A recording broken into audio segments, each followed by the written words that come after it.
Hey, my name's Travis Bull Johnson. I'm running for Congress against Michelle Fishbach. There's no money in ending war. There's no money in limiting government. No more. To me, part of what makes America great are our small businesses, our small farms, and that's what's getting squeezed out by the establishment politicians. That's why I say, raise cattle and not taxes. Hey, my name's Travis Bull Johnson. Hey, my name's Travis Bull Johnson. Hey, good evening, everybody. This is Bull. Welcome to episode 37 of Independent is Power.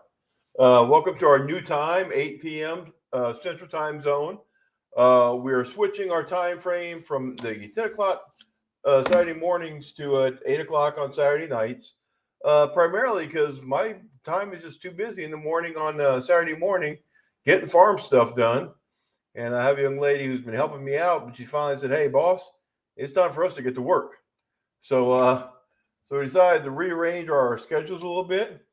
And I tell you what, tonight I really realized why I do it 10 o'clock in the morning, because after working on the farm all day and like today, moving pigs around and stuff like that, and actually getting pigs back in after they had escaped at least once, it gets pretty tired at night. So bear with me as we switch to this new time frame. I look forward to, from what I'm looking at, I mean, we're already having a lot more people sign on, so it looks like this might be a good time to go. A couple things we're going to talk about tonight. The first one I want to talk about is the state sponsoring of political parties. People may not realize this, but I mean, the state does do a lot to help their favorite political parties. And when I say the state, I mean government as a whole. When you look at something like a primary race, when you determine who's going to represent what party in the general election, the amount of money that we spend on those elections for a party to decide who their candidate will be is crazy. Why am I, if I'm not a Democrat, I'm not a Republican, why is my tax dollars being spent to determine who's going to be the candidate for those two parties? I mean, it doesn't make any sense. If you're in a minor party, again, why is your money being used to determine how the Democrats and the Republicans are going to choose their representative for the general election? One of the big issues that we spoke with or heard spoken when I was sitting in front of the Senate committees on the elections was to make sure that they did continue to use the political party or highlight the political party so as not to confuse the voters when it comes down to ranked choice voting or any other ballot issues. To have those people represented with their political party they were very adamant about it, because frankly, they don't think the American voter is smart enough to figure it out unless they tell them. And so again, why are we allowing the state to pick the winners or pick the favorites by saying, hey, you know what? It's going to help the Republicans or it's going to help the Democrats if they know who their candidates are for those parties. We better highlight it to them. You wonder how we got to a point where we have uneducated voters? That's why. Voters don't feel like they have to, because why? The government's going to hand feed them what they need to know. Of course, when they start to do that, then the government only feeds them what the government wants them or wants us to know.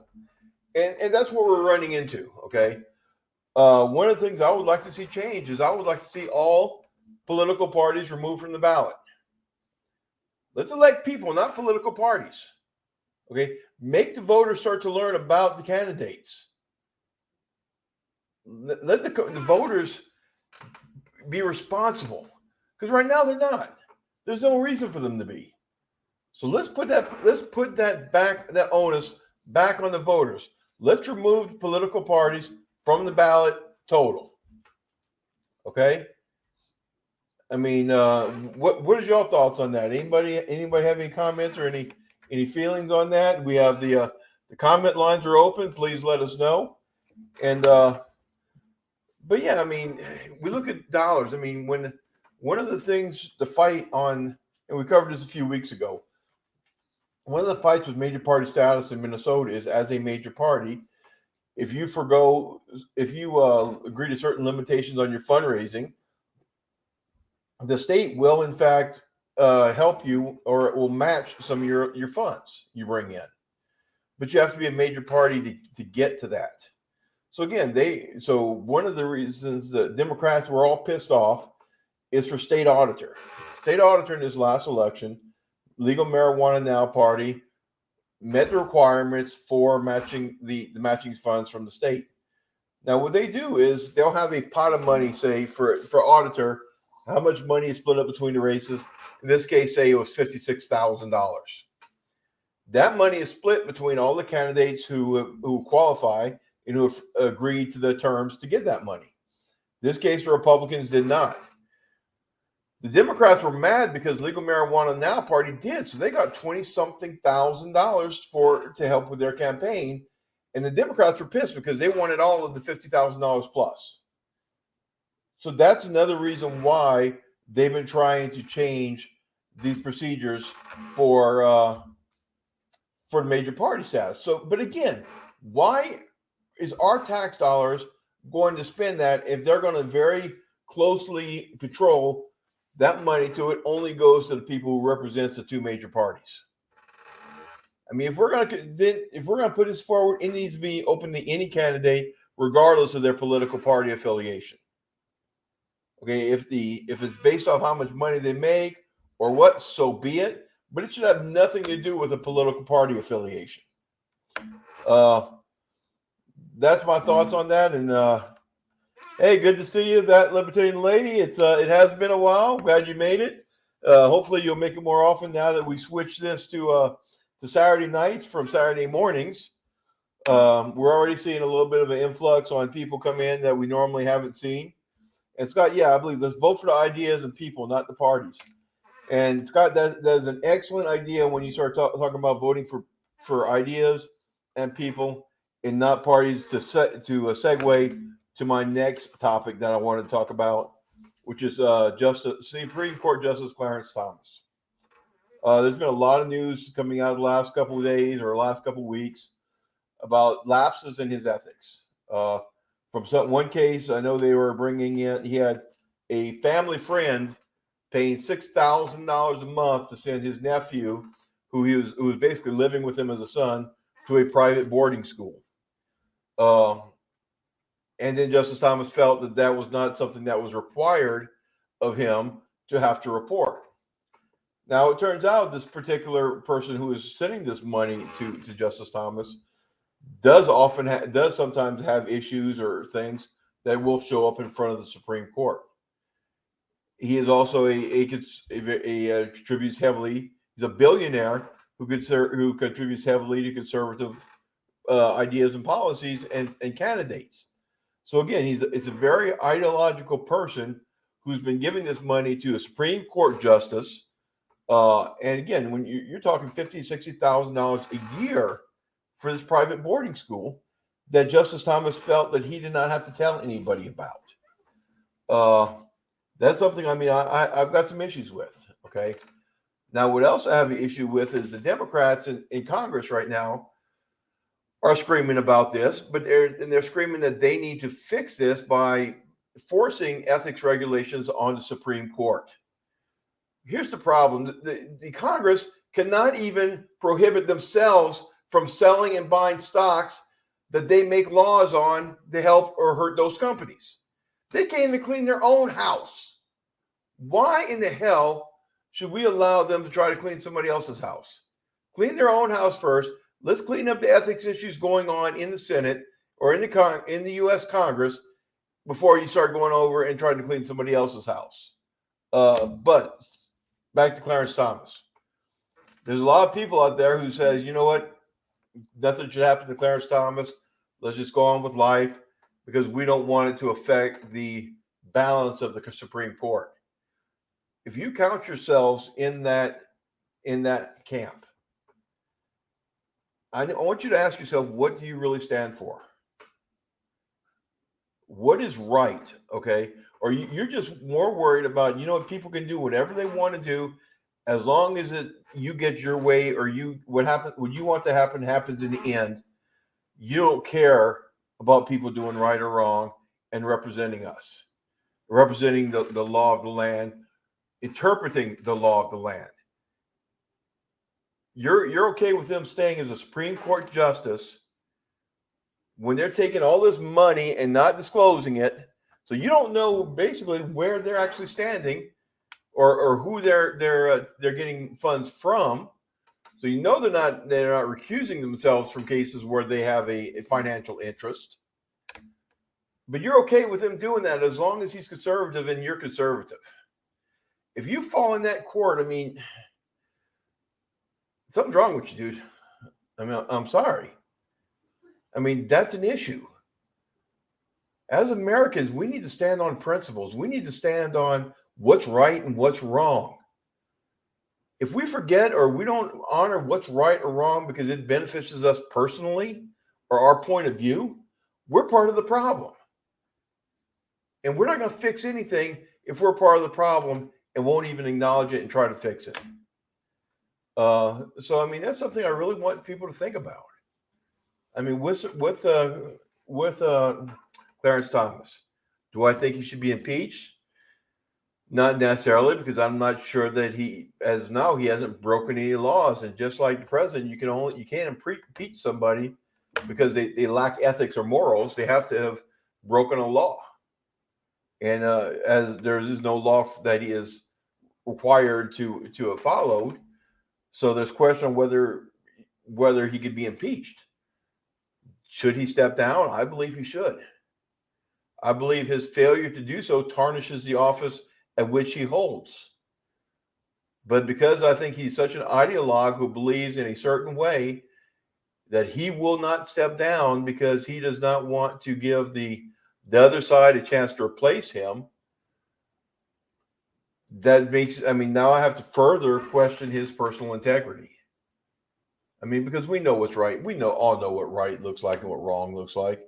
And we know with him taking money that he's not disclosing. Would you be okay with your kids doing that? Would you be a proud parent of your son or your daughter if they were in that situation?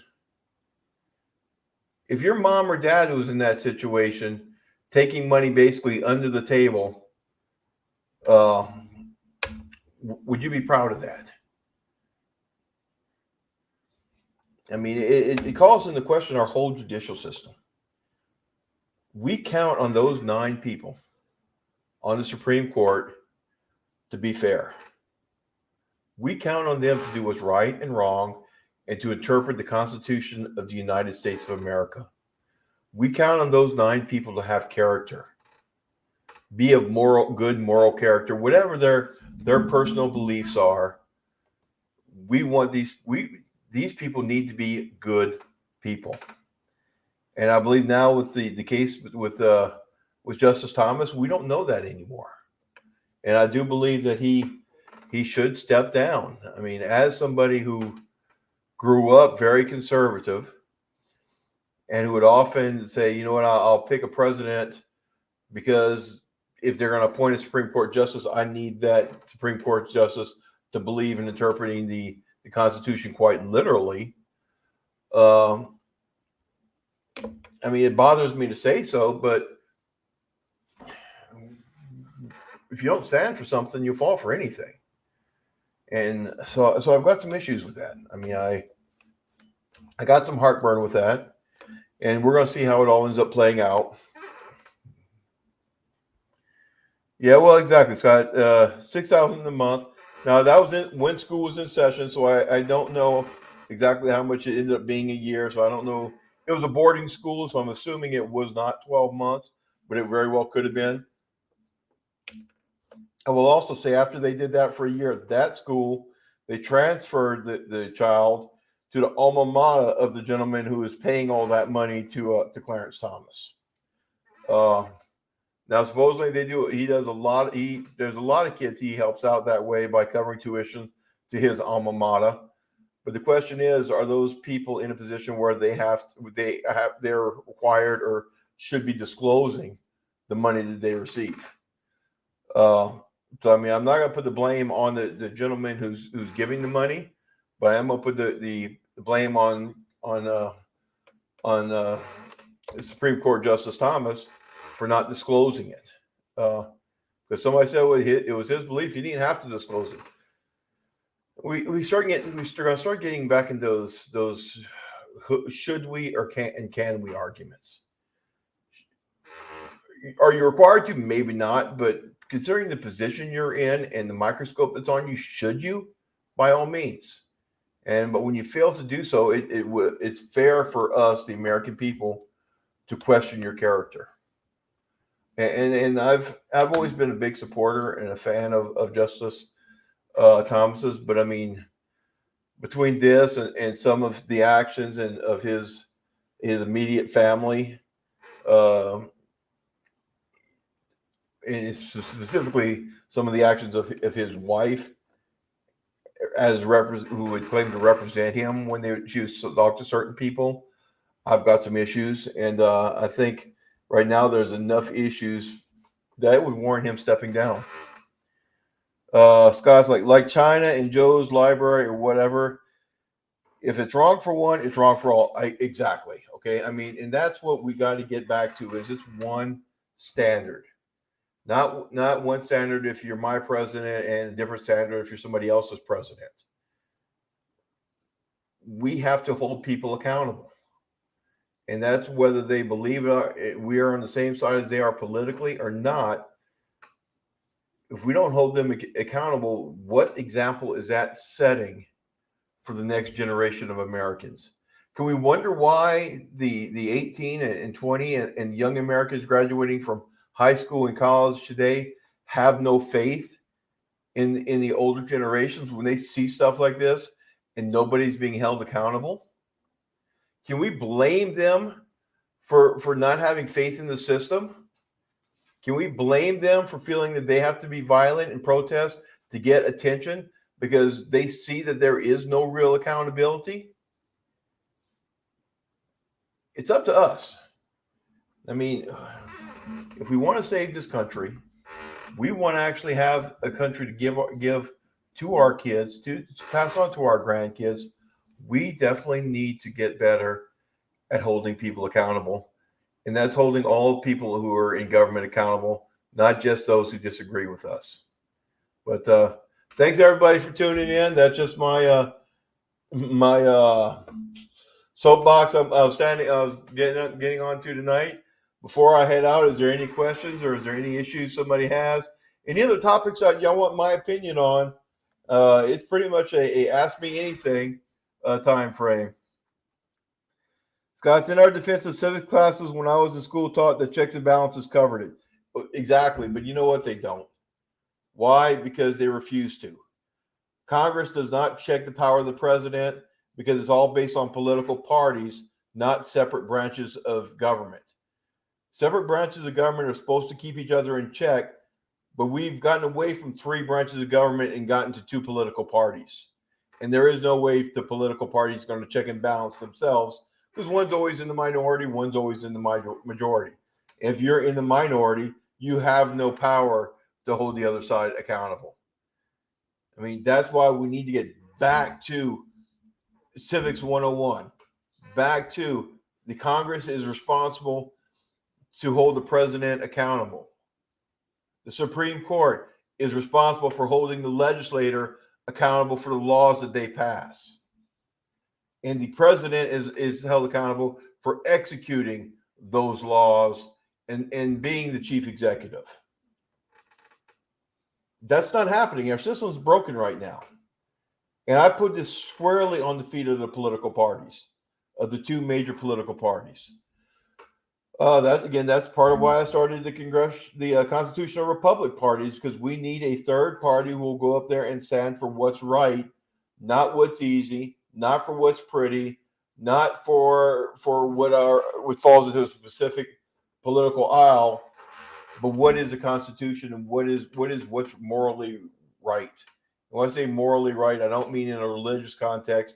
I mean as far as keeping our word, being honorable, doing the right things. And if we want to save America, we have to get back to that, and we have to practice it and we have to preach it. I'm definitely not going to come up here and say I'm perfect. I'm not. Okay. I mean, The fact that I ran for Congress scared me in a lot of ways, because I know when you do that, you're put in front of that microscope. And again, I haven't always been perfect. I mean, I am much more. I have a lot more familiarity. I'm going to reach back to the Bible and to a little bit of religion here, just because it sets the example of what I want, of the story I want to tell. I have a lot more in common with that tax collector in the tree looking at Jesus and the Pharisees who are saying how great they are and how perfect they are. But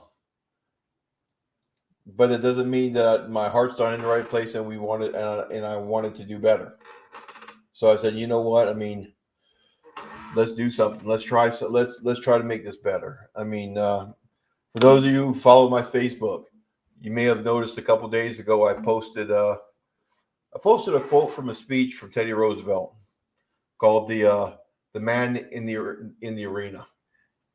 If you haven't ever heard that quote or that part of that speech, please go into our Facebook, Travis Bull Johnson, Homestead and Politics.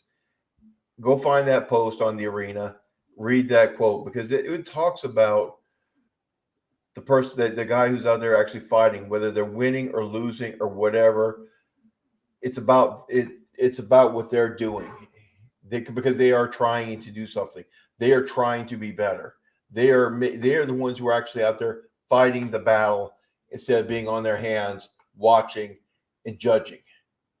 Does anybody else have a right to judge that man in the arena who's in there and maybe failing time and time again, but they keep on trying because they believe in what they believe in? I do believe in what I'm doing. I do believe in trying to make our government accountable.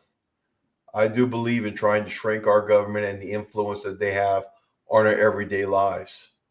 But I also believe I have responsibility to take care of my neighbor, to choose to take care of my neighbor, help those in need, to offer a hand to somebody and help them up. That's my responsibility I feel I have as a human being. I can't force anybody else to do it, and nor would I want to. But I do it because I know what's right. And I encourage everybody to look in the mirror for just a few minutes and go, hey, you know what? Am I doing what I think is right? Am I doing what I know is right? Am I willing to stand up for what I know is right?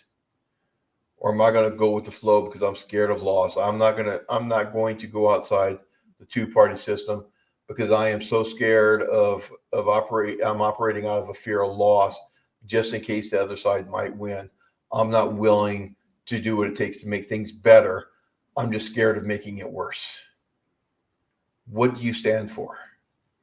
That's my question I'm going to leave you off with. Guys, remember, the name of the show is Independent is Power. It's up to you to exercise that power. Because you are independent. You're your own person. You're responsible for your own actions. Are you going to take action? Or are you going to sit on your hands and watch around and let everything go by and lose this great country? Thanks everybody for tuning in. I appreciate it. This is Bull. I'll see you all again next Saturday evening, I hope. Thanks. Bye-bye. I'm running for Congress against Michelle Fishbach. There's no money in ending war. There's no money in limiting government. To me, part of what makes America great are our small businesses, our small farms, and that's what's getting squeezed out by the establishment politicians. That's why I say, raise cattle and not taxes. And my name's Travis Bull Johnson.